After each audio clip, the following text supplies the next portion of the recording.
of all the stupid, asinine, shark-jumping bullshit!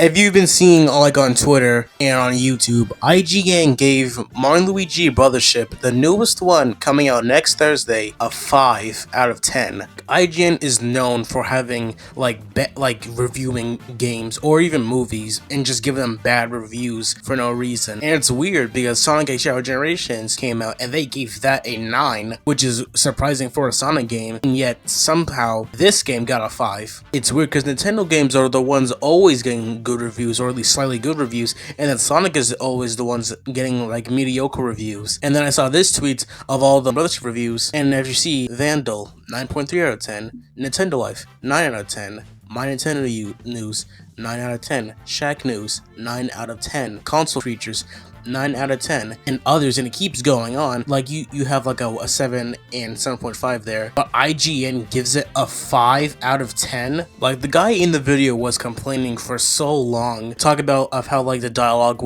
of like how much dialogue there was, and of like the humor. Have you not played an RPG? It says that he's reviewed the other RPGs, and why wouldn't there be like a lot of dialogue in like an RPG game? It says for the verdict, he put Mario&Luigi Brothership is an incredibly disappointing return for an RPG series I always loved. Apart from combat, it fundamentally misunderstands its own past success and completely fumbles the role of Luigi in puzzle solving and exploration. By making him more of a pain than a partner, the story is simplistic and unoriginal. It attempts at humor that falls flat, and the overly chatty writing holds your hand to a ridiculous degree. It's not a total disaster, as the excellent flashy turn-based battles are some of the best in the series I've ever had, but even those somehow managed to wear thin as the repetitive final act crawls across from the finish line of the roughly 34-hour campaign, which suffers from surprisingly bad performance issues nearly the entire time. The Switch has been home to many triumphant revivals for Nintendo, but the Mario & Luigi series sadly missed the boat. And then like he just brings up like a minor detail in the review about that new character. I'm always saying that he's definitely not a pig. If you're reviewing the game, you're reviewing the game for how it plays and runs. Why are you mentioning just some minor fact about that if it's just dialogue? Now, the only thing I could possibly kind of agree with is that you don't get to control Luigi in the game, which I didn't even think they would actually do this, since I assume you would just be playing as both of them all the time, which is what it looked like from all the trailers. But I could possibly get by that. This review is just bad in so many ways. And then it's funny because if you look at the Metacritic scores as well, they don't even have bad scores as well. You see like 200s, 90s, some 80s, and then there's IGN score. Shoot, someone literally also on IGN gave it a review. This one literally says, IGN Adria, Mario&Luigi Brothership brings fresh humor and plenty of creativity to this somewhat forgotten RPG series with a combat system that's fun and interactive. Exploring Concordia offers a true sense of adventure and a uniquely charming Nintendo experience that many will enjoy, though the game's pacing and rhythmic battles may not appeal to everyone. Now, it's one thing than just like liking a game and minorly bashing it the whole time, unlike how this guy was bashing it the entire video. And then it's funny because Sonic has the exact same video just like this. Remember the Sonic Unleashed video? There's one thing you should know about Sonic Unleashed before spending your hard-earned money on it. It's a big piece of garbage. Big piece of garbage. Now, I have a theory when it comes to Sonic games. Someone at Sega hates the Hedgehog with all his might, and he's going about trying to sabotage the franchise with these awful games. There are night team stages which are actually complete rubbish, and then there's also the hub city where you do a lot of exploration stuff, and that's boring as can be. Of trial and error gameplay that can get a little bit repetitive after a while.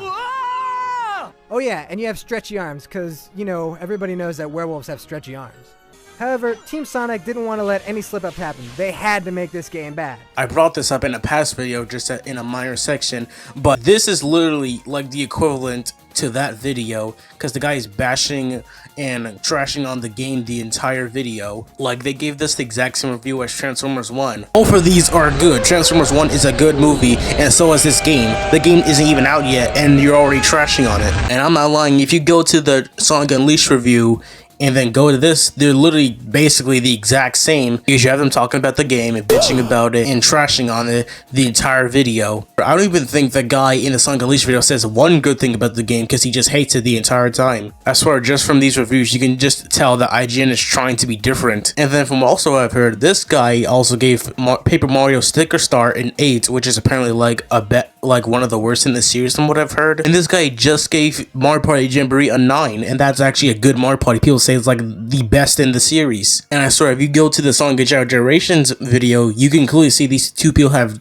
different mindsets. One person who enjoys and generally likes the game, and then one person who's just trashing on the game, and they are just getting a lot of hate on that tweet. One of the tweet literally says Metacritic is an average of 80 with 50 plus reviews. Considering this includes the two fives out of 10s, I'll take that as a win for the series. Most reviewers really liked it. And then I feel like the most weird thing about this is that IGN in the Middle East gave it a 9, the same as Generations, but the one here gave it a 5. You realize how messed up that sounds, right?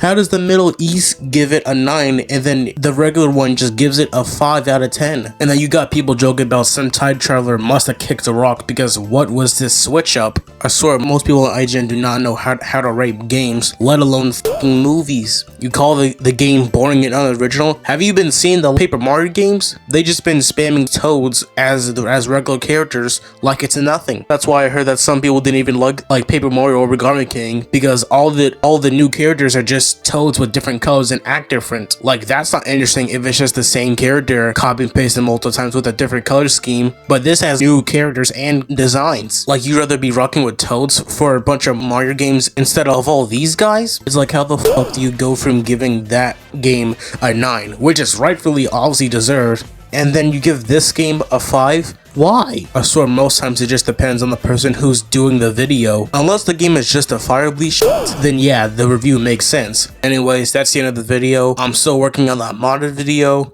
And subscribe. My goal at the end of this year is 1,000 subscribers, since I'm very close to that, and I would love it if you subscribed.